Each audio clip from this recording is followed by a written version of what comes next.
Kuda merupakan salah satu hewan peliharaan yang bisa ditunggangi. Di pedesaan, kuda biasanya menjadi alat transportasi warga. Kuda menggunakan 4 kakinya untuk berjalan, namun jika tengah beratraksi, hewan itu bisa pula berjalan dengan 2 kaki saja. Seperti yang terjadi pada kuda yang satu ini. Saat ditunggangi pria berbaju hijau, kuda ini langsung berdiri dengan 2 kaki. Hewan itu seakan melompat-lompat. Untungnya jalanan yang terlihat di tengah-tengah sawah itu tak satupun kendaraan lewat.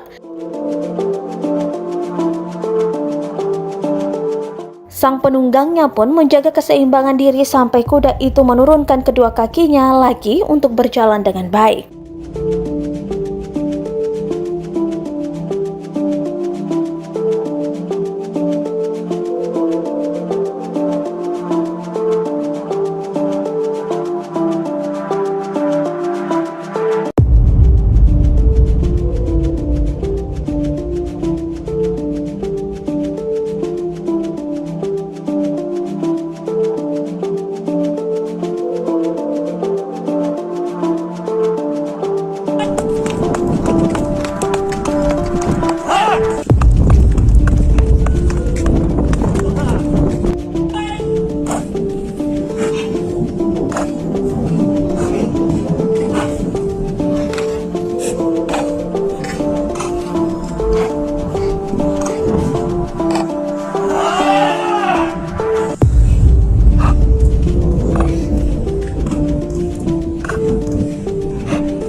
Terima kasih sudah nonton.